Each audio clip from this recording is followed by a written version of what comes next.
सभी साथी। मैं सीधा मुद्दे पे आता। हमारी मांग है, कांग्रेस पार्टी की मांग है कि अग्निपथ बस्ती योजना को तुरंत केंद्र सरकार वापस ले। हम ये मांग इसीलिए कर रहे हैं क्योंकि हमारा मानना है कि योजना ना तो देश हित में है, ना देश की फौज के हित में है, ना राष्ट्र की सुरक्षा के हित में है, ना ही हमारे देश के नौजवान के भविष्य के हित में। सरकार और प्रधानमंत्री जी से हम आग्रह करना चाहते हैं, अभी आप मन की बात सुन रहे थे प्रधानमंत्री जी, हम आग्रह करते हैं अहंकार छोड़े सरकार और देश के नौजवानों की, देश की फौज की मन की बात भी सुने। ये इस सरकार की एक कार्यशैली रही है कि ये योजना लेके आते हैं, किसी से सलाह नहीं करते, मशवरे नहीं करते और उस योजना को लागू कर देते हैं। लोकतंत्र की सारी संस्थाओं को दरकिनार करते हुए, जैसे भूमि अधिग्रहण, लैंड एक्विजिशन बिल की बात हो, नोटबंदी की बात हो, जीएसटी की बात हो, 3 कृषि कानूनों की बात हो और इस योजना की बात हो, और उसके बाद जब तीर कमान से छूट जाता है तो उसके बाद निशाना साधने की कोशिश करते हैं, अलग अलग बदलाव लाते हैं कि इसमें ये कर देंगे, 2 साल की छूट दे देंगे, इस प्रकार से कंडीशन करेंगे, वो करेंगे। जैसे इसमें अग्निपथ में आप देख रहे हैं, इससे पहले भी आपने कई बार देखा। मगर हम आग्रह करना चाहते हैं कि मन की बात सुने, प्रधानमंत्री के अहंकार को त्यागे। कृषि कानूनों के मसले में भी आपने देखा कि अंततः उन्होंने मांग को मानना पड़ा किस देश के किसान की, लेकिन 700 घरों के चिराग बुझने के बाद 700 किसानों ने अपनी जान कुर्बान कर दी। उसके बाद वहां भी यही हुआ था कि ना तो कोई केस अग्निपथ में हुआ, ना संसद को विश्वास में लिया गया, ना स्थायी समिति रक्षा मंत्रालय की जो बनी हुई है संसदीय स्थायी समिति, स्टैंडिंग कमेटी ऑफ डिफेंस, उसमें कोई चर्चा की गई, ना कोई व्यापक देश में इस बात को लेकर कोई डिस्कशन हुआ। इतना महत्वपूर्ण मुद्दा है। अब मैं जो 3-4 बिंदु शुरू में कहे थे, हम इनको इसकी मांग हम वापस लेने की क्यों कर रहे हैं, उन 3-4 बिंदुओं पे एक एक करके मैं आना चाहता। सबसे पहली बात, भारतीय राष्ट्रीय कांग्रेस देश की फौज को कमजोर नहीं होने देती। ये राष्ट्र की सुरक्षा में नहीं, कोई भी ऐसा कदम जिससे देश की फौज अगर कमजोर होती दिखाई देगी, ऐसे कदम का हम डट के विरोध करेंगे। ये ऐसी पार्टी है, सत्ता दल, जो राष्ट्रभक्ति के नाम पर वोट तो अर्जित करना जानती है, लेकिन उस नौजवान जो छोटे गांव कस्बे में सुबह 4 बजे निकल जाता है घर से, रेस लगाने के लिए, घर बैठक करने के लिए, प्रैक्टिस करके तैयार फौज की भर्ती के लिए, उसके मन में जो देशभक्ति का जज्बा है, उस देशभक्ति के जज्बे को समझ नहीं पाता। इस योजना से उस नौजवान के देशभक्ति के उस जज्बे का भी इस सरकार ने बहुत बड़ा अपमान किया है। वो कॉन्ट्रैक्ट बेसिस पे नहीं, वो देश की सेवा के लिए फौजी बनने जाना चाहता है, कोई कॉन्ट्रैक्ट बेसिस पे अग्निवीर बनना नहीं जाना। हम कह रहे हैं कि देश की फौज कमजोर होगी इससे, केवल हम ही नहीं कह रहे, बहुत से रिटायर्ड जनरल कह रहे, परमवीर चंद्र विजेता बहुत से हमारे कह रहे हैं। और क्यों कह रहे हैं और ये क्यों महत्वपूर्ण विषय है, क्योंकि जो देश चारों तरफ से दुश्मनों से घिरा हुआ, एक तरफ चीन, एक तरफ पाकिस्तान, आप ऐसी योजना लेके आए हैं जिस योजना के आधार पर धीरे धीरे हमारी फौज की संख्या कम हो। आज के दिन 50 से 80 हजार हर साल भर्ती। इस योजना के अनुसार 45 से 50 हजार के तक, जिसको आप कॉन्ट्रैक्ट बेसिस पर ही मान के चलिए, मगर इन अग्निवीर सिपाहियों की भर्ती की जाएगी। उनमें से 1/4 यानी 12,000 सैनिकों को पक्की नौकरी मिलेगी। अगर ये योजना 15 साल तक चली तो कहीं ना कहीं हमारी जो आज 14 लाख हमारी सैन्य बलों की संख्या है वो संख्या बल घटकर 6 लाख हो जाए।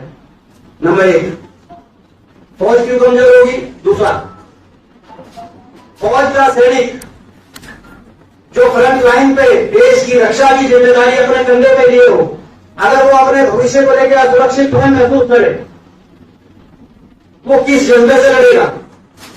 फौज कोई व्यवसायिक विषय नहीं है। ये देश राष्ट्रभक्ति, राष्ट्र के लिए समर्पण की भावना से, ये जय जवान जय किसान का देश है। उस भावना से आत्म बलिदान करने के लिए भी देश का फौजी सरहद पे खड़ा होता है। आज आपने ऐसी स्थिति कर दी, 6 महीने की आपने ट्रेनिंग कर दी, 6 महीने की ट्रेनिंग, 6 महीने की छुट्टी, 1 साल चला गया। 4 साल में आखिरी के 1-1.5 साल, वो 4 साल के बाद क्या करेगा इस बारे में सोचेगा। आप लोगों ने भी जर्नलिज्म पढ़ा होगा, किसने स्नातक किया होगा, किसने इंजीनियरिंग करी होगी। 3 साल का कोर्स है तो 4 साल का कोर्स।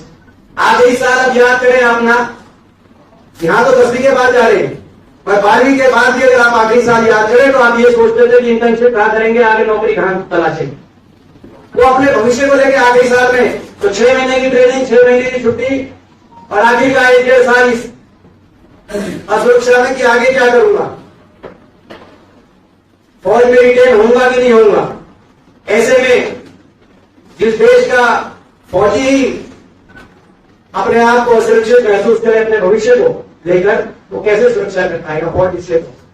फौज क्यों कमजोर होगी? तीसरा कारण, आज फौज में जो ट्रेनिंग का हमारा तरीका, आज 1 साल की ट्रेनिंग, 1 साल की ट्रेनिंग और अगले 2 साल में अपनी रेजिमेंट के अंदर जिसका प्रतीक है नाम नमक निशान, भावनात्मक रूप से व्यक्तिगत ट्रेनिंग जिसको कहा जाती है, फौजी ऑब्जर्व किया जाता है। और फौज के सभी जनरल विशेषज्ञों का मानना है कि तीसरे साल के अंत में संपूर्ण फौजी मिलता है।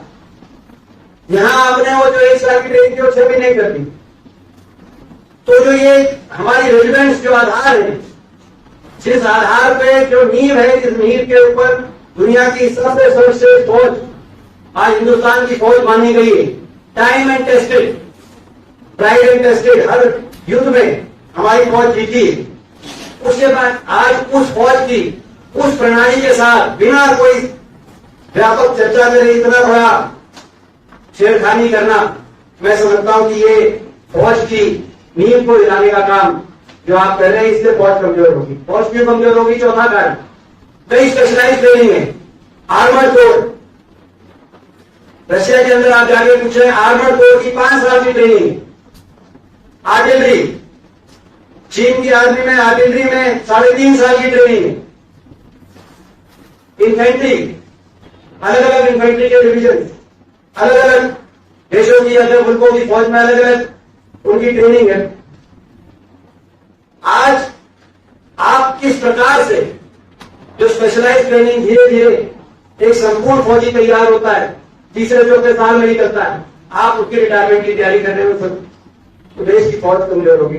भारतीय राष्ट्रीय कांग्रेस भारतीय फौज को, जिस फौज ने देश की सुरक्षा में अपने बलिदान दिए, जिस फौज को दुनिया की सर्वश्रेष्ठ फौज माना गया, उस फौज में छेड़खानी नहीं होने देगी। हम सवाल करते हैं माननीय प्रधानमंत्री जी से, बताएं कि फौज में क्या कमी थी कि आज इतने बड़े बदलाव की फौज में आवश्यकता, वो भी बिना चर्चा। दूसरा बिंदु, नौजवान के भविष्य के साथ खिलवाड़।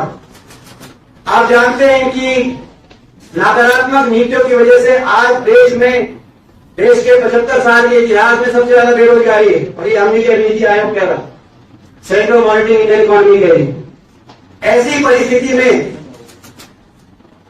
जब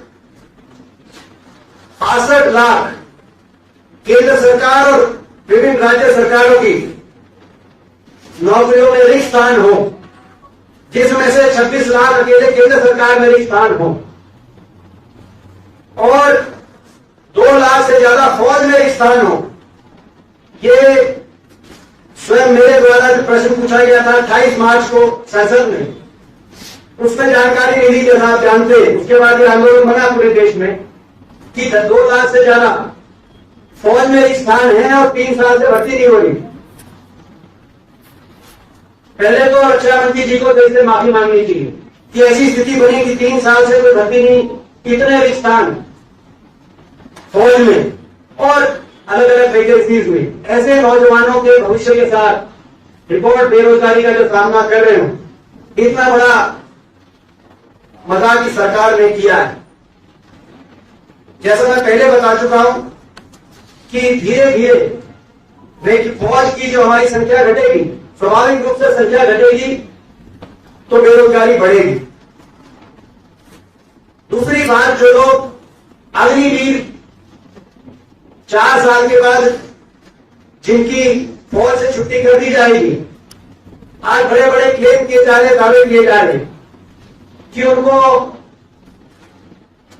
अलग अलग फोर्सेस के अंदर, जो गृह मंत्रालय के अंदर सारी फोर्सेस हैं, उनमें प्राथमिकता दी जाएगी, प्राइवेट सेक्टर में प्राथमिकता दी जाएगी। मैं पूछना चाहता हूं सरकार से कि जो लोग 15 साल की ट्रेनिंग करके घर वापस आ रहे हैं 35 साल में, आज कितने ऐसे रिटायर्ड फौजियों को आपने अपनी फोर्सेस के माध्यम से अब्जॉर्ब करने का काम किया है? कितने ऐसे फौजियों को आपने किया है, एक्स सर्विसमैन को किया है? क्योंकि आज भी प्रावधान है, आज भी हर जगह प्राथमिकता दी जाती है, चाहे वो स्टेट लेवल पे पुलिस फोर्सेज हो, चाहे वो मिनिस्ट्री ऑफ होम अफेयर्स के अंदर सीआईएसएफ, बीएसएफ, सीआरपीएफ की फोर्सेज हो, चाहे वो पीएसयू के अंदर जैसे एनटीपीसी इत्यादि, वहां पे सिक्योरिटी सर्विसेज से जुड़ी हुई वैकेंसीज हो, आज भी एक सर्विसमैन को प्राथमिकता दी जाती है। लेकिन उनको तो आप अब्जॉर्ब कर नहीं पा रहे।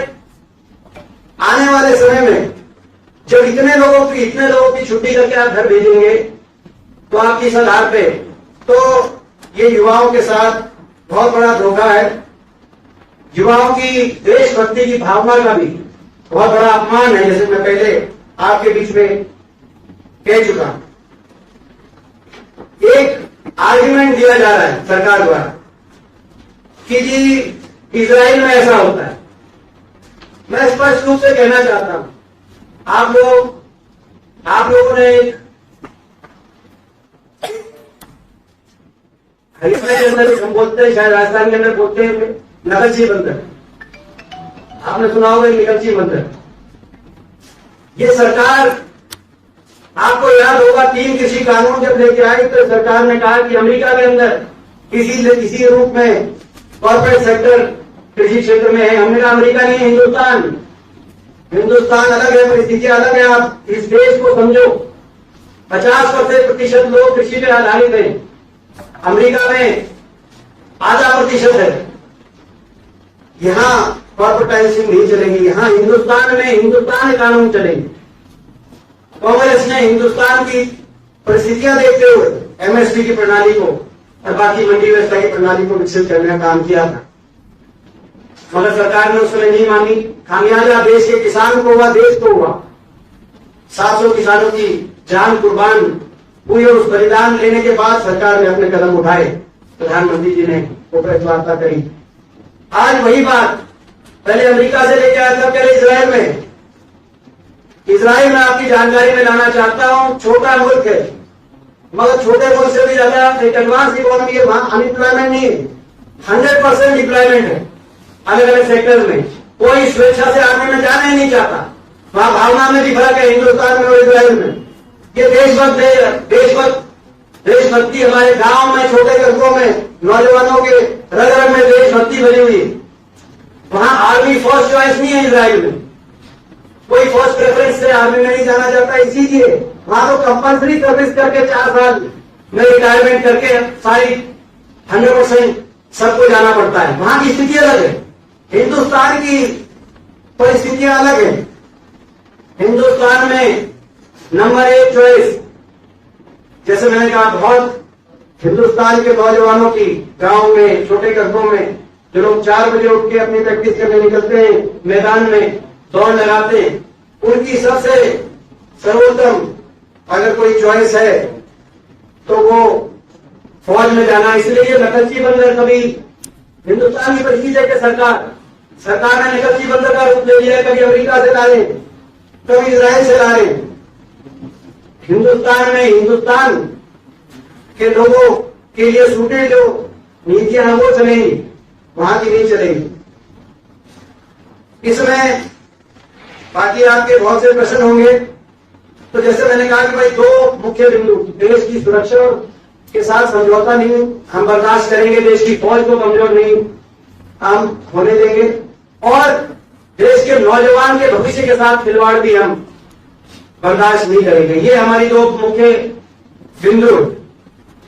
मैं ये भी कहना चाहता हूं सरकार से, कई विषय ऐसे होते हैं राष्ट्र सुरक्षा और फौज का वो विषय जहां राजनीति का कोई स्कोप नहीं है। आप राजनीति करिए, आपकी आदत है, हर चीज पर राजनीति करते हैं, आप करिए, हर चीज पर राजनीति करिए, लेकिन देश की फौज राष्ट्र सुरक्षा पे राजनीति नहीं, राजनीति होनी चाहिए। और राजनीति क्या है?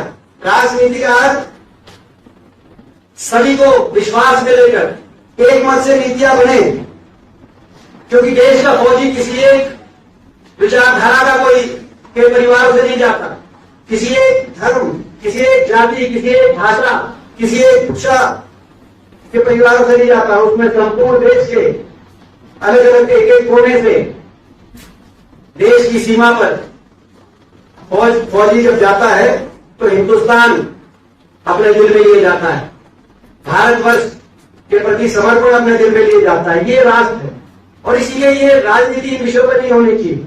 आज मैं राजनीति क्यों कर रहा हूं? ये कर रहे हैं क्योंकि कहीं ना कहीं ये सरकार दबाव में थी, रिकॉर्ड बेरोजगारी, अर्थव्यवस्था बेरोजगारी की तरफ लुढ़क रही थी।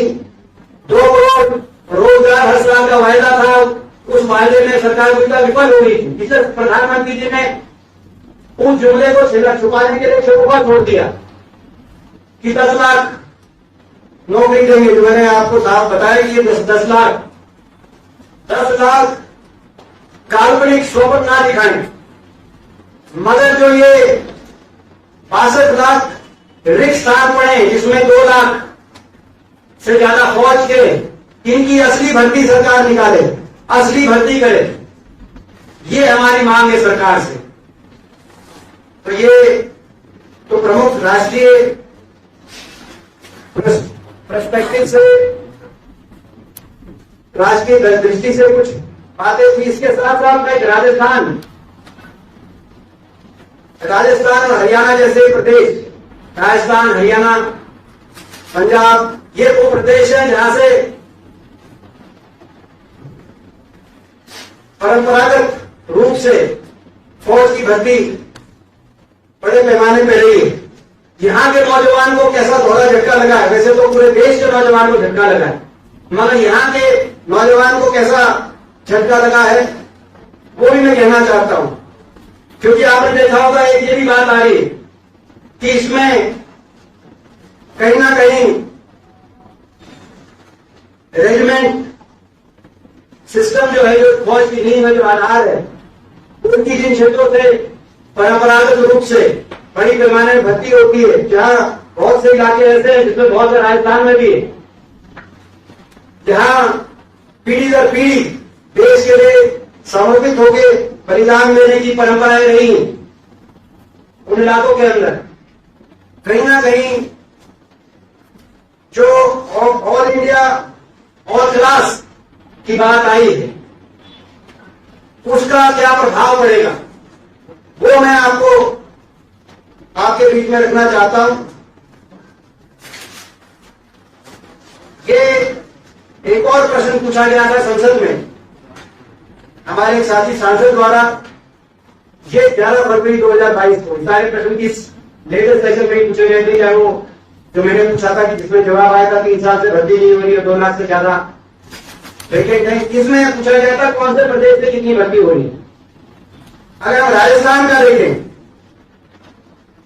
तो राजस्थान में 2019-20 में लगभग 6,887 पक्की भर्ती, लगभग 7,000। राजस्थान की एवरेज लगभग 7,000 के करीब, उसके बाद से भर्ती हुई नहीं।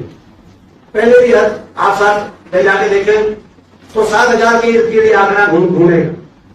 मैं साथ में हरियाणा भी जोड़ूंगा। हमारे हरियाणा से भी लगभग 5,000 की भर्ती 2019-20 में। ये अब इस ऑल इंडिया और क्लास के बाद अग्निवीरों की संख्या राजस्थान में घटकर 2,604 और हरियाणा में घटकर 963। अलग अलग प्रदेशों का अलग अलग। तो जहां आपकी 7,000 के करीब पक्की भर्ती होती थी राजस्थान में, वो अग्निवीर की भर्ती लगभग 2,500। और आपको पता है कि इसमें से भी पक्के 4 साल के बाद 1/4 इसमें से पक्के किए जाएंगे। तो कहीं ना कहीं ये जो योजना आई है, किस रूप में ऐसे प्रदेश जिन्होंने और ऐसे इलाके जो आज परंपरागत रूप में जिन्होंने फौज में अपने बलिदान दिए, इन प्रदेशों और इन इलाकों के हितों में भी नहीं है। इनके नौजवानों के हितों के साथ भी कुर्राघात कहीं ना कहीं ये है। इस बात को भी समझ कितना नुकसान होगा पक्की भर्ती में, इसका भी आप अंदाजा लगा सकते हैं। तो ये भी एक विशेष रूप से मैं ये बात रखना चाहता था। और आपके कुछ प्रश्न हो इस योजना संबंधित हमारी, और जैसे बताया अभी अध्यक्ष जी ने, कल हमारी पार्टी के पूरे देशव्यापी एक मुहिम, आज ही देशव्यापी मुहिम है। आज 20 राजधानियों में अलग अलग शीर्ष कांग्रेस के नेतागण 20 राजधानियों में अलग अलग विस्तृत रूप से इस योजना को लेकर हमारी क्या रिजर्वेशन है वो आप लोग के माध्यम से हम लोग देश के सामने रख रहे हैं। अपनी मांग को रख रहे हैं कि योजना वापस हो। कल हर विधानसभा क्षेत्र में, पूरे कश्मीर से कन्याकुमारी तक पूरे देश में, हर विधानसभा क्षेत्र के अंदर विधानसभा लेवल पे 10 बजे से 1 बजे तक एक धरना रहेगा। देश के नौजवान के हक का धरना, राष्ट्र सुरक्षा के हित का धरना, देश की फौज को कमजोर ना होना देने के संकल्प को लेके धरना। कल हमारा एक व्यापक धरना रहेगा। उस धरने में राजस्थान की बहुत जबरदस्त तैयारी राजस्थान प्रदेश कांग्रेस कमेटी की मैं धन्यवाद करता हूं हमारे अध्यक्ष जी का। जिस तरह से हमें जानकारी मिली, बहुत ही सर्वोत्तम तैयारी यहाँ पे राजस्थान में भी है, जिसका कल आप लोग कवरेज करेंगे। उसकी भी आप तक जानकारी देना मैं मुनासिब समझा। और इसके अलावा कोई आपके प्रश्न हो, देखिए हमने मांग करी इसको वापस लेने की। हमने मांग करी कि केंद्र सरकार जिम्मेदारी ले, जो आज 3 साल से भर्ती नहीं हुई है। वातावरण बन गया कि नौजवानों ने खुदकुशी कर ली। और अच्छा, बहुत से नौजवानों ने खुदकुशी कर ली। ऐसे बहुत से उदाहरण मैं आपको दे सकता हूँ। मैं भी बहुत घर गया हूँ हरियाणा में, और इसीलिए हमने रक्षा मंत्री जी से कहा कि आप जिम्मेदारी लेंगे तो इससे माफी भी मांगे। हमारी कोई मिलिट्री के अंदर कोई रिफॉर्म्स अगर लाए जाए हमारे देश की फौज को मजबूत करने के लिए, उससे आप आपत्ति नहीं, ये भी मैं स्पष्ट करना आगे मैं चाहूंगा। मगर उसकी प्रक्रिया हो, उस पर कहीं ना कहीं चर्चा हो, ट्रेनिंग कमेटी में हो, पार्लियामेंट में हो, देश के सामने सारी बात रखें, तथ्य रखें, चर्चा हो। और उसके बाद अगर देश की फौज को, मिलिट्री को मजबूत करने के लिए अगर कोई कदम उठाया जाएगा तो हम उस कदम का पूरी तरीके से स्वागत करेंगे। दुर्भाग्य की बात यह कहीं ना कहीं ऐसा देश में इंप्रेशन गया है, आपके प्रश्न देंगे, कि ये पेंशन को बचाने के लिए किया जाए, पेंशन बजट को बचाने के लिए किया जाए। ये भी इंप्रेशन जाना बड़ा नकारात्मक संदेश है देश की सुरक्षा के लिए, देश की फौजियों के लिए। जिस प्रधानमंत्री जी ने एक नारा दिया था, हरियाणा के रेवाड़ी के अंदर उन्होंने 2014 की पहली चुनावी सभा करी थी गुजरात से आकर, जो राजस्थान हरियाणा बॉर्डर में पड़ता है, जो रेवाड़ी का हमारा जिला। और वहां पर उन्होंने उद्घोष किया था 1 रैंक 1 पेंशन, रेवाड़ी की उस वीर भूमि पे वो कह के गए थे 1 रैंक 1 पेंशन, मगर वहां से अब 2 रैंक 2 पेंशन दिल्ली से उन्होंने देश के फौजियों के बीच में ये संदेश दिया, नकारात्मक है। और ये बजट की बात मैं बताना चाहूंगा कि अगर इन्हीं की सरकार में देखें, हमारी सरकार है तो नहीं, वो भी आप तुलना करके देख सकते हैं कितनी कटौती की गई है बजट में।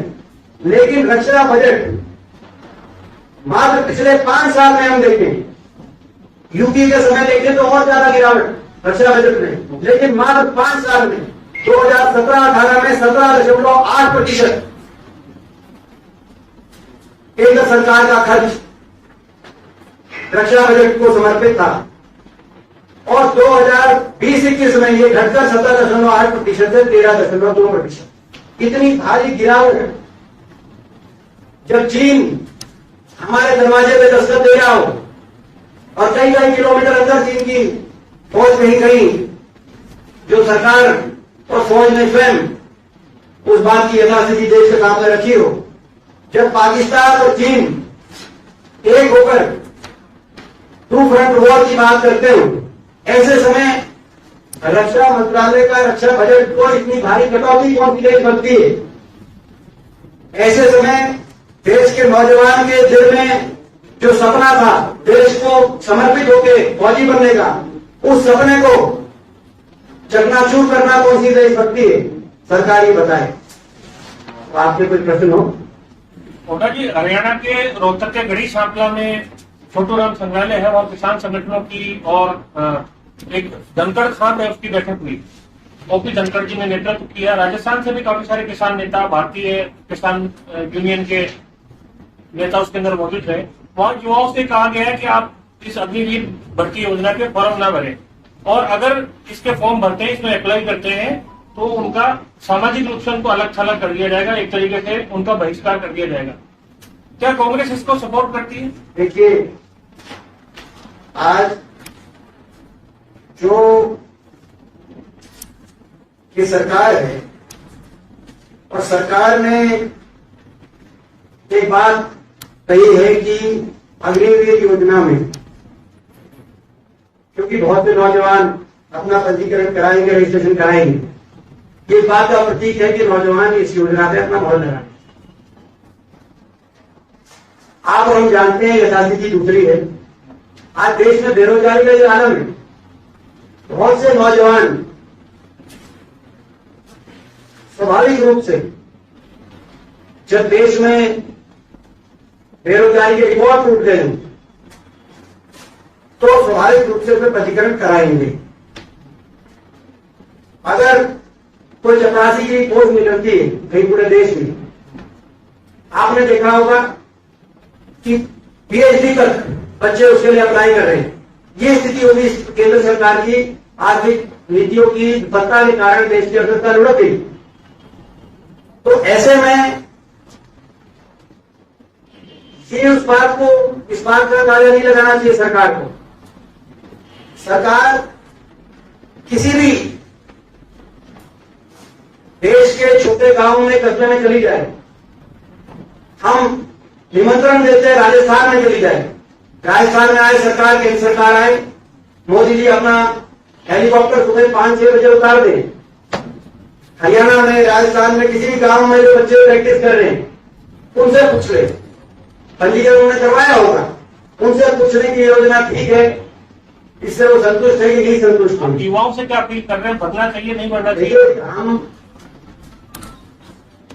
देश की युवा की आवाज उठा रहे हैं, और देश का युवा स्वतंत्र है। देश का युवा जिसको लगता है सरकार की योजना है उसमें वो पंजीकरण कराए, हमें कोई एतराज नहीं है। मगर हम ये भी साथ में कहना चाहते हैं कि शांतिपूर्ण तरीके से अगर देश का युवा अपनी बात उठाना चाहे, ज्ञापन देना चाहे, शांतिपूर्ण रूप से उठाना चाहे, तो ये भी लोकतंत्र का एक हिस्सा है। शांतिपूर्ण रूप से, शांति अहिंसा की लक्ष्मण रेखाओं के अंदर उससे कोई उसके उल्लंघन करता है, उसका समर्थन नहीं करते। मगर उस लक्ष्मण रेखा के अंदर अगर युवा अपना ज्ञापन देना चाहे, आज क्या खबर आ रही है अखबारों में एक संदेश दिया जा रहा है सरकार द्वारा कि किसी की फोटो आ गई तो फौज में भर्ती नहीं होगी। एक संदेश दिया जा रहा है कि कोई कोचिंग सेंटर चल रहा था, उसमें से बच्चे अगर इस प्रोटेस्ट में थे तो उन पर ईडी की कार्रवाई होगी। ये भी लोकतंत्र के अधिकार हक में नहीं है। जैसे उन्होंने कहा हमें कोई एतराज नहीं, देश के नौजवान इसमें जरूर पंजीकरण का हमें कोई एतराज नहीं है, मगर साथ में सरकार को भी कोई एतराज नहीं होना चाहिए। कोई अगर शांतिपूर्ण तरीके से अपनी बात कहे तो सरकार को भी उसमें इतना संयम और इतना बर्दाश्त रखना चाहिए। Sir, opposition is not united on this front. As in, like, पूरा maybe इसका जो प्रोटेस्ट चल रहा है, कांग्रेस आरएलपी सब डिफरेंटली इस एजेंडा को टेक अप कर रहे हैं. And the center leaders and opposition they won't be thinking roll back. How come opposition is not united? They are not working united. No, they are not working united on this. The RLP is working differently. Congress is working differently. Other states, other parties are working on agreement. So do you think the rollback is possible as happened in agriculture law portion? देखिए, roll back ना सिर्फ संभव है और roll back होगा। 3 कृषि कानूनों का किसी ने सोचा था रोल बैक? भूमि अधिग्रहण बिल जब सरकार ने निरस्त किया तो किसी ने सोचा था वो निरस्त का भी रोल बैक करेगी सरकार? क्योंकि सच लोकतंत्र में जन भावना है और सच को दबाया नहीं जा, छुपाया नहीं जा सकता। और इसमें एक और बात आई है, वो आपसे प्रश्न से जुड़ी हुई बात थी कि पंजीकरण अगर हो गया इस योजना में तो रोल बैक नहीं हो सकता। यहां तो भर्तियां ही हो गई थी, यहां तो भर्तियां ही हो गई थी, वो निरस्त नहीं हो रही, वो भी निरस्त हो रही है, उनको अपनी जेल में ट्रांसफर किया जा रहा है। देश की सरकार और देश की संसद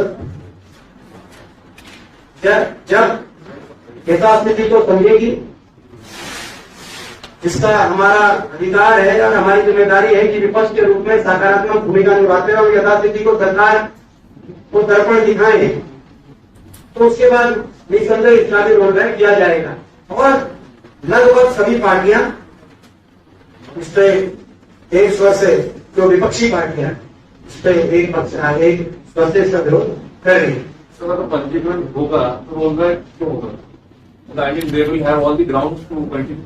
So, like what I was telling you, 3 years back, not only registration took place, the entire recruitment process was completed. Bharti had also taken place. Physical, everything, medical, everything was been conducted. Even then they were put on hold. Now, some of them are cancelled. Some of them are they are saying that they will be absorbed in Agniveer. So, this registration is taking place. This doesn't mean that this is final. Ultimately, truth will triumph. And on this issue, broadly, all the major political parties are standing united. और क्योंकि आपने कहा कि सारी जो opposition party से United है matter को लेकर, पर शुरुआती 2-3 दिन में कांग्रेस जो है वो धरना प्रदर्शन जो कर रही थी वो अपने नेताओं के खिलाफ जो ईडी के नोटिस आए हुए थे उनसे बच। आपके साथ जानकारी नहीं है? मेरा सवाल तो अभी तक आया आपके तथ्य गलत था तो उसको मैं करेक्ट करा था, बताइए। शुरुआती 2-3 दिन में आपके जितने भी नेता थे राजस्थान के और जगहों से दिल्ली पहुंचे हुए थे और सड़कों पर जो आंदोलन कर रहे थे वो इस बात को लेकर कर रहे थे कि ईडी के नोटिस क्यों दिए गए। आपकी और अभी भी सवाल सवाल ये है कि पहले जब शुरुआती दौर में कांग्रेस के सबसे ज्यादा इम्पोर्टेंट मैटर ये था कि ईडी के जो नोटिस आए हुए थे और अभी भी जिस तरह से कांग्रेस में इंटरनल डिफरेंसेस दिख रहे हैं, राजस्थान की बात कर लीजिए, मुख्यमंत्री और पूर्व उप मुख्यमंत्री के बीच के डिफरेंसेस जो सामने कई बार आ चुके हैं, उससे लगता है कि कांग्रेस का फोकस ज्यादा है अपने आप को बचाने का, अपने अस्तित्व को बचाने के ज्यादा बड़ा मुद्दा है और इस मुद्दे को लेकर भी क्यों आंदोलन कर रही है, तो शायद इसके उसको लगता है कि अब वो बीजेपी को घेर सकती है।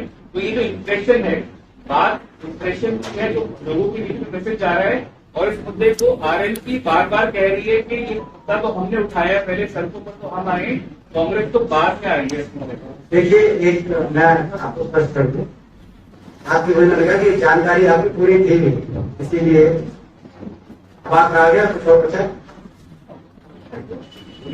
पहले दिन से हम विरोध कर रहे हैं। जिस दिन ये योजना लागू हुई ट्वीट की बात नहीं कर नहीं, मैं आपको मैंने सुना पूरा। और कोई बात जब पहले दिन योजना आई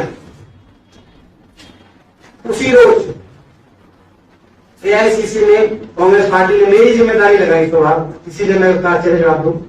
मैंने प्रेस कॉन्फ्रेंस करी पहले दिन एआईसीसी से, आपने कवर किया कि नहीं किया, ट्वीट की बात नहीं करने, और घोषित किया कि अगले दिन जंतर मंतर पे सभी कांग्रेस के सांसद और वर्किंग कमेटी के मेंबर, मैं वर्किंग कमेटी का भी सदस्य हूं, हम धरना देंगे इसी मुद्दे पे लेके। हमने ईडी का मुद्दा उससे पहले चल रहा था, ईडी के मुद्दे पे 2-3 दिन प्रोटेस्ट हुआ, ईडी पे राहुल जी की पूछताछ उससे पहले चल रही थी, उसके बीच में योजना आई, मगर हमने उस मुद्दे को तुरंत हमने कहा कि हम ये मुद्दा देश के सामने ज्वलंत आया है, हम इस पे धरना देंगे। जंतर मंतर पे अगले दिन धरना हुआ, पहला धरना। उसके अगले दिन जंतर मंतर पे एक बड़ा धरना हुआ जिसमें राजस्थान से भी बहुत लोग गए, हमारे प्रदेश अध्यक्ष जी भी, जिसमें इनके नेतृत्व में भी बहुत लोग पहुंचे, राजस्थान से बहुत लोग गए। उस धरने में भी हमने दोनों बात, पहले अग्निपथ की बात और उसके बाद, क्योंकि वो हमारा इशू चल रहा था, लेकिन तब से लगातार हम इस मामले को उठा रहे हैं। और जहां तक आप किसी और दल की बात कर रहे हैं, उनको बदलता है, मगर ऐसे दलों की आप बात कर रहे हैं जो दल सत्ता के खिलाफ कम बोलते हैं, कांग्रेस के खिलाफ ज्यादा बोलते हैं। ऐसे कई छोटे मोटे दल हैं जो विपक्ष के खिलाफ ज्यादा बोलते हैं। क्या राजनीति है समझ नहीं आती, लड़ना है तो सत्ता के खिलाफ लड़ो, मिलकर लड़ो, मगर फिर भी हमें कोई उनके बारे में ज्यादा नहीं कहना। सब लोग मिलकर इसका विरोध करें, देश में हम सबका स्वागत करते हैं, मगर पहले इससे मैं आपकी जानकारी आपकी मैंने दुरुस्त की।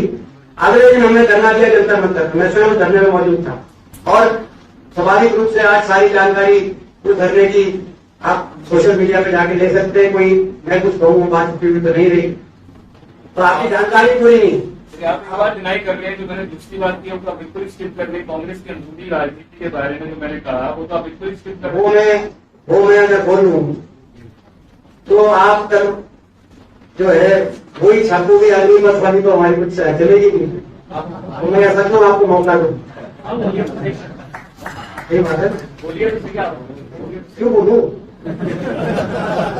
आप अग्नि देखो, हमारा विरोध अग्निपथ को लेकर है, ये हम ज्यादा महत्वपूर्ण मुद्दा मानते हैं। सरकार और दूसरा मुद्दा मान सकती है, और मुझे पता है सरकार का हिस्सा तो हो नहीं। सर, क्या कांग्रेस प्लान करती है कि बाकी पार्टी के साथ एक ऑल पार्टी मीट बुलाई जाए फॉर अगेंस्ट दी? देखिए, जब राष्ट्रपति जी से मिला था हमारा चित्र में, तब भी हमने ये मांग रखी थी, और उसने एक और मांग रखी। जैसे मैंने कहा कि भाई इसमें राजनीति नहीं, इस विषय में राजनीति नहीं, इस विषय में राजनीति है। और राजनीति का अर्थ यह है कि सबको विश्वास में लेकर, क्योंकि देश की पहुंच शक्ति है, देश की राष्ट्र की सुरक्षा शक्ति है, देश के ये सबका दिल धड़कता है। आज हमारे तो ऐसे प्रदेश है, हरियाणा, राजस्थान, आज हर घर में फौजी है। कोई राजनीतिक दल देख के नहीं, हर घर में फौजी है, हमारे भी घर में फौजी है, आपके भी घर में फौजी। हर घर में शहीद शहादत दी है, कुर्बानियां दी देश की। तो इस पर राजनीति, और राजनीति क्या हो, आपने जैसे कहा कि भाई या तो सरकार मिलिट्री के रिफॉर्म्स के बारे में कुछ सोचती है तो कोई वर्ल्ड पार्टी मीटिंग बुलाए, या स्टैंडिंग कमेटी के सामने, अगर कोई स्टैंडिंग कमेटी की अगर कोई ऐसे डिस्कशन है जो बिल्कुल कॉन्फिडेंस में, विदाउट बीइंग इन प्रेस, वैसी भी कई बार राष्ट्र सुरक्षा लेके बातें होती है जो बिल्कुल जिनको कॉन्फिडेंस के साथ डिस्कशन किया जाता है, वो स्टैंडिंग कमेटी जो पार्लियामेंट है वही सारे नियमों की सीमाओं में आती है। बहुत सी स्टैंडिंग कमेटी में ऐसी डिस्कशन होती है जो उसमें सभी पार्टी के सांसद रहते हैं, उस विषय से कई दिन की कुछ ना कुछ अच्छी जानकारी रहती है, वो सारे सांसद एक कमेटी में रहते हैं और वो डिस्कशन से होते हैं, वो लगभग प्रेस के पर्दों के बाहर रहते हैं। तो और उसमें एक परंपरा रही है हमारी लोकतंत्र की, सर्वसम्मति बना के चलने की परंपरा रही है इन विषयों में।